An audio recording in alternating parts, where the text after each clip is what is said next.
Boxing Ego here. If you like this video, make sure you hit the like button and also subscribe to the channel and hit the bell icon on the top of your screen to get notified when the latest new content drops. 1.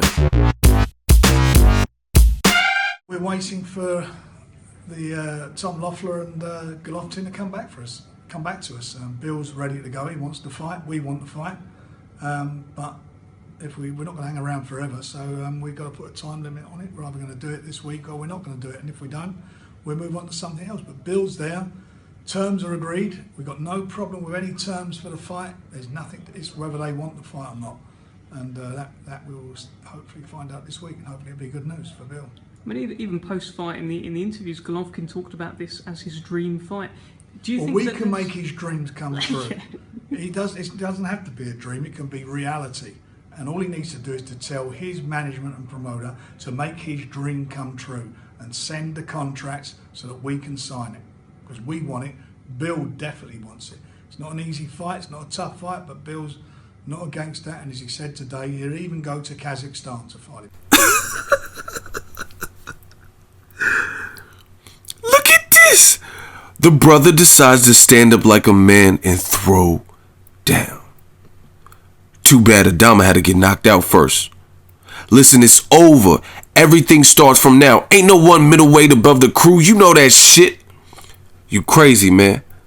When you said that last time, I was kind of tripping, right? But now you right. I am crazy. But you know what else? I don't give a fuck. I don't give a fuck about Daniel Jacobs. I don't give a fuck about Rosado. I don't give a fuck about Kell Brook either. Look, I ain't shit. I ain't never gonna be shit. And you less of a middleweight than me. So soon as I decide that you ain't gonna be shit, so be it. You remember that shit. Cause I'm the one y'all niggas need to be worried about. Partner. Thank you. What up, Fight World? It's your boy Ego. And I'm back with some more boxing. What is that movie from? One of my all-time favorites, starring Tupac Shakur. All eyes on me. Now, you guys seen the clip at the beginning, and that was Billy Joe Saunders' promoter, Frank Warren, motioning and pushing for the Golovkin fight. They said they are in negotiations, or they received the contract, and they're good with everything now. Now, this is a little bit different. I know. See, this is the thing with boxing. Things change in boxing. There has been a time where Billy Joe Saunders, he didn't sound like he wanted to fight Golovkin, right? He was like, yeah, I want a couple things me way and all this stuff.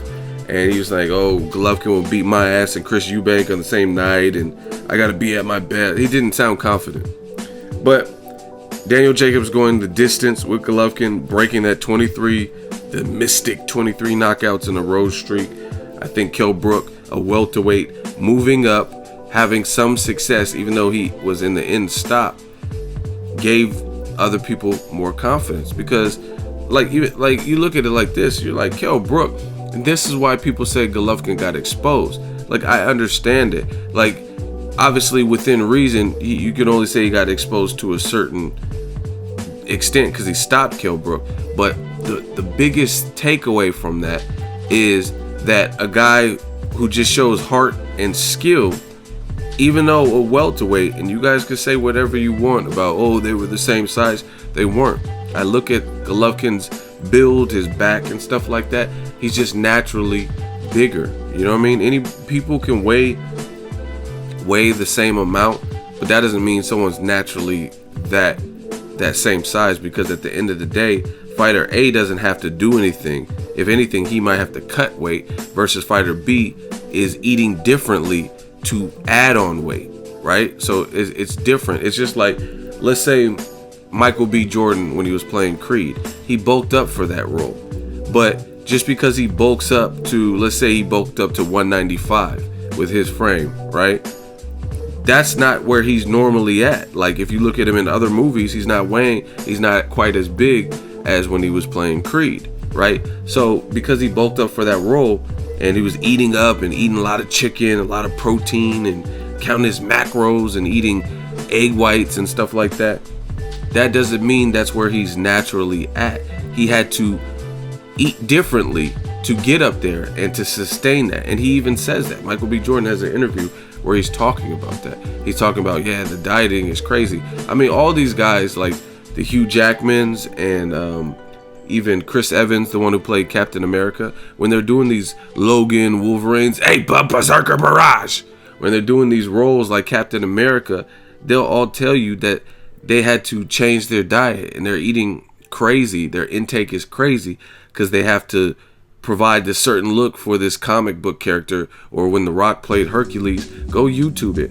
The Rock's diet, he was eating like a madman. He was eating a lot of fish, a lot of bland foods, a lot of eggs. He was talking about eating like a dozen eggs a day or every 10 hours or something crazy. You know what I mean? So it's different. Kell Brook, just because he weighed the same doesn't mean he was the same. And I think his performance kind of opened the segue. They're like, damn, we can't let this welterweight have more heart than us.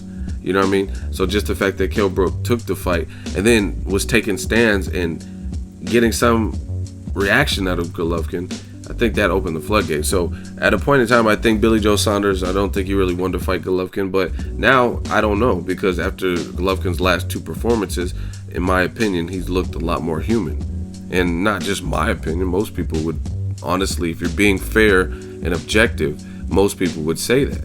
And I mean, you can even tell by the interviews. Abel Sanchez, they talked about on the 24/7 leading up to the Jacobs fight.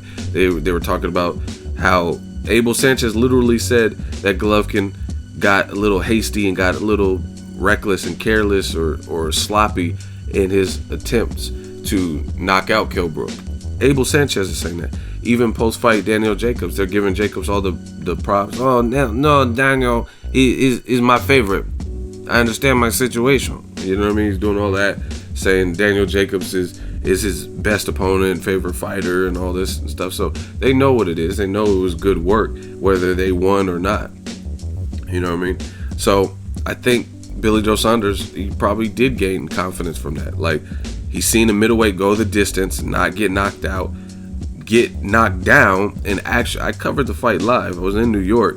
Get knocked down and actually do better beyond that point, like Andre Ward. But I think Daniel Jacobs maybe even had cleaner work against Golovkin than Ward did versus Kovalev. That was still, I would say, more competitive, like throughout. That was like really close and I would say harder to score, right? But Jacobs got up and started doing phenomenal versus Golovkin. So yeah, I mean, I'm sure a lot of these guys at 168, they heard Golovkin might move up. They're chomping at the bit, right? They're saying Ward might be willing to come down, and you know what I mean, Gilberto Ramirez has been calling out Golovkin. I did a video yesterday, James DeGale, he wants to come down to 160 to fight Golovkin. You know what I'm saying? So I think people see that Golovkin is what we all knew he was, mortal. He's a good fighter, but he's mortal. So I mean, we'll see. We'll see if Billy Joe Saunders gets it. But this is where it gets funky, because at the end of the day, the Canelo fight is possibly looming in the background, but that's not until May 6th, Cinco de Mayo weekend. So is Team Golovkin going to pursue the fight that they said they were going to pursue for June, even though Oscar De La Hoya basically threatened them, saying, hey, you want the Canelo fight in September, then you better hold off on that Billy Joe Saunders fight. So I think that's kind of suspect to me, and I've already thought about it, or made a video. I sound like Conor McGregor. I already thought about it. I don't know what you're thinking. Like, already made a video about it, and I really just feel the same way. I think Golovkin, I mean, you ain't got the Canelo fight this long. You know what I mean? You've already had to wait clear over a year. Why stop your undisputed dreams, which Golovkin has a good chance to beat Billy Joe Saunders? He would probably be the favorite. Well, he would be the favorite. You know what I'm saying? So why? You're one belt away from undisputed. Who cares what De La Hoya and Golden Boy's talking about? As far as I'm concerned, if I'm Team Golovkin, that's how I would look at it. You know what I mean? Because if you stall out your career, don't become undisputed, right? Then Canelo loses to Chavez Jr., or he beats him, and then you don't like the offer that they offered you. Now you're back at square one. You can't let somebody else dictate your career. Or, I mean, it's boxing. Boxing's fickle. Golovkin is one tick away from becoming undisputed in a fight that might even be easier than Canelo Alvarez, because Canelo's a good-ass fighter, right? What if you say, okay, we won't fight Billy Joe Saunders, will fight Canelo in September. And let's say you all agree. What if Canelo beats you? Then you won't be undisputed because Canelo will beat you and get your belts. I wouldn't do it, man. I would, like I said, if I'm Team Golovkin, I'm going straight to the bank with this. That's how I feel. I'll fight Billy Joe Saunders, and if Golden Boy, after that point, if you beat Billy Joe Saunders and Golden Boy still doesn't want to give you a September fight, then, I mean, you move up or do whatever, have some more middleweight defenses, fight Jamal Charlo or something like that. But I don't know. That's just, I'm an Aries. I'm headstrong. I'm stubborn. So that's just how I see it, and that's how I would move. And I mean, this Golovkin, he has handlers. He has a team that he trusts. But like I said, if I'm K2, I really feel like it's unreliable to stall out your plans with another fighter, especially when that fighter is now publicly like calling you out and saying, come on, make the fight. Billy Joe Saunders like, make the fight. He's doing interviews like, make the fight. I'm ready. You got a pair of balls? Come on, make the fight. Sign it. But we're not going to wait all day. Sign it by Friday. You know what I mean?